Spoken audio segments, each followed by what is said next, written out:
The absence of laws and lack of clarity on jurisdiction have denied the provincial and local governments their rights 4 years into the implementation of federalism. Meanwhile, with the local elections not far away, major political parties are just beginning to map out their manifesto and agenda for the polls. Good morning, I'm Sarah Sapsanama and these are the headlines of the hour. Provincial and local governments denied laws, rights and authority even after 4 years of implementation of federalism. Parties continue to prioritize their interests as crucial bills remain stranded. Political parties yet to intensify their preparations for the nearing local elections. Major parties brainstorm for election manifesto and agenda after concluding the MCC debacle.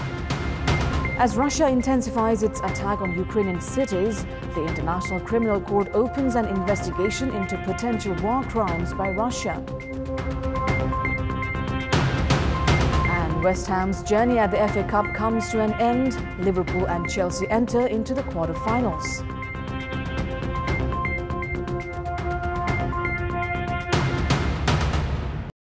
The country is making preparations for another election. Provinces and local levels, however, have been denied the opportunity to use their rights and jurisdiction as the federal parliament has not prioritized the formulation of laws. Despite the lapse of more than 4 years since the previous election, laws for implementation of 25 common rights of the central and provincial governments and 15 such rights of all three levels have remained stranded. Bagmati and Gandaki provinces are making preparations to introduce the Provincial Civil Service Act. The Civil Service Act, introduced by Madhya province last year, is yet to be implemented after its Provincial Police Act drew criticisms.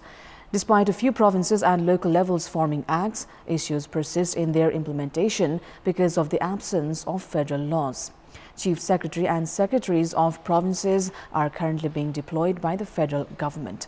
Chief administrative officers of the local levels are also the officials of the federal government. There is no situation for the implementation of the provincial and local laws in this regard. Provinces and local levels have not been able to use their own rights because of the absence of acts related to education, health, land management, forest and industries. The Constitution has included 25 topics including import of goods and services, price control, quality and monitoring, poverty alleviation and media in the common list for the federal and provincial governments. Likewise, 15 topics including cooperatives, disaster management, management of land squatters and driving license have been included in the mutual jurisdiction of the provincial and local governments. However, in absence of laws, the jurisdiction of the different levels of the government continue to lack clarity. 5 years after the previous elections of all three levels was termed the period for implementation of federalism, but with the political parties prioritizing their power interests instead of the issues of public concern, laws are yet to be formed as the parliament is becoming a place for gaining and flexing political muscles. Now, the local level election is just 72 days away. However, political parties are only just gearing up for election preparations. At a time when the Election Commission had announced the dates for local election, most political parties were busy in the MCC debacle for more than a month now. Now, with the ratification of the agreement from the Parliament, parties have just begun preparing their election manifesto and agenda, among others. Nepali Congress, that leads the ruling alliance, has prepared to call its Central Committee meeting to dwell on the party's election strategies and manifesto. The other ruling alliance partner, CPN Maoist Centre, is also busy in its own internal issues. The party has called for its Central Committee meeting on Thursday to formulate its own election strategies. Meanwhile, main opposition CPN-UML has already kicked off its election campaign, organizing assemblies and training the party cadres in all 7 provinces. CPN Unified Socialist, Janata Samajwadi and Loktantrik Samajwadi too have geared up for the nearing elections. These parties have hinted at sustaining their alliance with Nepali Congress for the polls. Polarization has intensified in ruling coalition partner CPN Maoist Centre following the ratification of the MCC Nepal Compact. Disputes have grown in the party after a few leaders of the second largest party of the coalition were against the compact during voting for its ratification. Maoist Centre parliamentarians supporting Naren Kaji's Shrestha, including Giriraj Manipokral and Anjana Bisanke, voted against the ratification of the compact on Sunday. Shrestha had been claiming that the party would not allow the ratification of the compact without amendments. Leaders close to him had also echoed his voices. However, party chair Pushpa Kamal Dahal's decision of ratification of the compact with an interpretative declaration met with fierce opposition from some party members, including Shrestha Leela Mani Pokhrel and Giriraj Mani Pokhrel. The dispute inside the party has come to the fore after Dahal, in a press meet at his residence in Komaltar, said that members thinking of leaving the party could not be forced to stay back. The party leadership is in favor of addressing the dispute through the meeting of its Central Committee. The Central Committee meeting of the Maoist Centre, slated to begin on Saturday, is to delve into topics including MCC and vacant positions of officials. Despite remaining powerful in the party, Dahal has been facing increasing criticism for his failure in appointing officials and lending support for ratification of the MCC. Dahal, who addressed the MCC conundrum to sustain the ruling coalition, now faces additional challenge in maintaining unity in the party. Hearings at the Constitutional Bench, which had been halted for the past 6 months, are to resume from Friday this week. Around 342 cases are under consideration at the Constitutional Bench. Nepal's constitution had shouldered the Constitutional Bench the responsibility of implementing the constitution and federalism and dissecting issues that have caused disputes in state operation. However, the bench hearings had been halted since the 27th of June last year. Acting Chief Justice of the Supreme Court, Deepak Kumar Karki, has called for the Constitutional Bench hearing for Friday. The hearings had been halted due to protests by justices and the Bar Association demanding the resignation of Chief Justice Cholendra Shamsher Rana. An impeachment motion was registered at the Parliament against Chief Justice Rana, following which Justice Deepak Kumar Karki was appointed as the acting Chief Justice.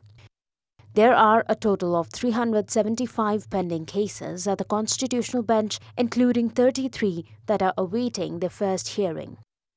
Based on the constitutional provision, a joint bench chaired by the Chief Justice and 4 senior justices can be formed to look over the cases. However, in September last year, a single bench of Justice Hari Prasad Fuyal had issued an interim order staying the hearing of the case challenging appointments to constitutional bodies. Prior to their stay order, the Constitutional Bench had been holding hearings on Wednesday and Friday each week. The impact of increase in price of petrol by 31 rupees in a one-year period is also being felt in every household. A large volume of Nepal's wealth is exiting the country because of the increase in price of petroleum products in the international market. Amid this intense price hike of fuel, electricity worth around 5 billion rupees produced in Nepal is also going to waste. Failure to increase the use of electric vehicles and induction stoves by consuming electricity produced in Nepal and the increase in the price of petroleum products have severely hit the public purse. At a time when the public are compelled to use LPG or cooking gas in their kitchen, private producers of electricity have alleged the Nepal Electricity Authority of seeking higher profits and creating this crisis situation. Energy producers also shared their grievances towards the failure of NEA in expanding infrastructures. Reducing profit of the NEA would translate to cheaper electricity and increase in consumption of domestic energy. In such a scenario, the government can distribute induction stoves at a lower investment. The drop in COVID caseload has paved way for the kick-off of mountaineering season that adds a substantial amount in the country's tourism revenue. However, authorities have not received even a single application for permit since January this year. Data by Department of Immigration show that 16,975 tourists had arrived Nepal in January alone, none of whom visited the country for mountaineering. The mountaineers usually granted permit for expedition during spring months of March and April, and with the recent decline in COVID-19 cases, international mountaineers are expected to arrive in the country. In 2021, a total of 150,962 international tourists had arrived Nepal. 6,035 had received mountaineering permits, which is the highest number till date. 459 of them had received permits to ascend the world's highest mountain, Mount Everest. Based on government records, mountaineering permits alone raised a revenue of 597,099,000 rupees last year. It's time now for our segment Public Pulse, where you text us with your opinion.